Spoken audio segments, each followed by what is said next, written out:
The current, as you all know, the FSOP NIFA program was moved to Kansas City this year, and so as a result of that, they lost the majority of their staff who did not relocate.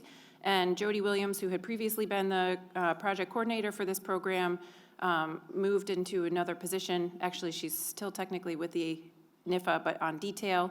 And so the current acting director of this program, her name is Deirdra Chester, but however, she is only acting through March 1st. And then we will be moving into a new acting director. So she is not here, but asked me to give this update on her behalf. So Deirdra Chester, there's her name and information. So the thing about the FSOP program is that they did move the RFA information through the process. Jody did that before she left. And so there will be, this is just the overview of what we're going to be talking about. The RFA, the release of grant funds for 2019 timeline, and any staff and administrative updates. So the RFA, that was moved through and it was cleared, and there is an anticipated release date for the 2020 RFA for FSOP. This is the Food Safety Outreach Program funding, anticipated in mid-February, which is right now. However, it could be a little bit later, maybe toward end of February, she said, which means that the due date would be April or May, depending on when the RFA is actually released. And we are not expecting to see any major changes from last year's in this year's RFA. So watch for that coming out here soon. The request for proposals. Yep. Thanks, Jamie. So those of you who received a grant in 2019, funds have not been released for those projects yet because of staff changes and the process that all of the proposals need to go through before they're released. They have not had the time to complete what is internally known as the administrative review process. And so they have actually hired back a couple of people who retired from the administrative review end of that into their program as contractors, and so they are starting to now see some movement on that. They aren't able to prioritize based on the length of the award, but rather they're starting with the projects that have the least edits or adjustments that need to be made. So if you have a project, wait to hear from them, and they'll be reaching out. And the other thing is, if you have received an award, because they have actually processed a couple of them, if you have received an award, Deirdra said to check your ASAP account to see if the money's actually been loaded. That means something to people in grants offices, I assume. So just let them know to check their ASAP account to see if it's been loaded. But the good news is that it is moving. Things have started moving. They've hired these additional people. And so the funding that was allocated in 2019 is now starting to be processed. Staff changes is continuing to happen. They are hiring. So in the meantime, make sure that you are emailing awards@usda.gov for any questions.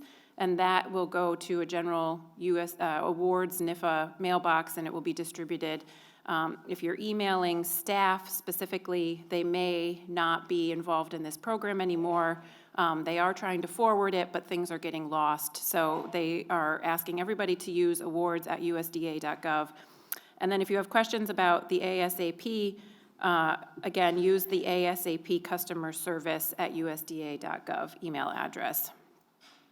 They are going, like I said, they are doing hiring, but because it's a specific knowledge base, they aren't getting the candidates in the first round that they were hopeful for. So now they've hired a first round, but now they're going back out and doing a second round of hiring.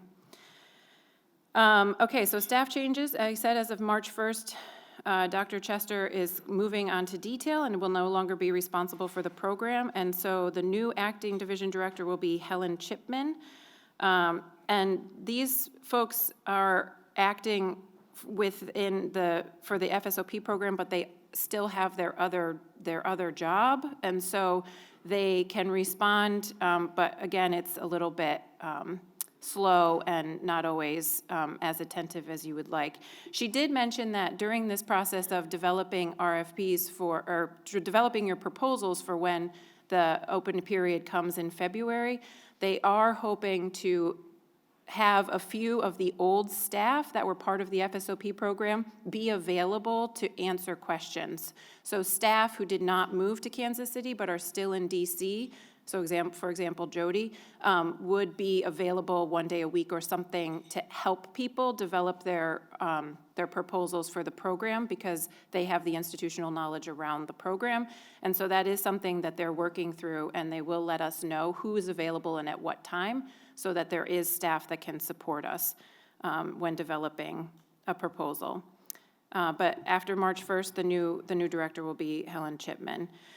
The other thing is that if you received 2019 funding, you would have sent up your report, and so that is established, and now that it's almost been a year, you're getting notifications that you need to submit an annual report, but because you haven't received funding, there's nothing to report. However, she said you still need to report, because if report doesn't see action, the system will assume that your project is not active, and it'll close it. So if you are getting an update to submit a report for a 2019 funded project, you have done nothing, you just need to go in and enter 0. You don't need to put anything in there, you just need to act alive so it knows that you actually are there, and so the system doesn't close you out. Does that make sense? Literally put in 0, and that's it. You don't need to put in any additional information. They know what's going on. You just need to say that 0 funds have been spent, and so it knows that you're still expecting to use that money. Okay, so questions? Here's Helen's email, and again, use awards@usda.gov if you have questions.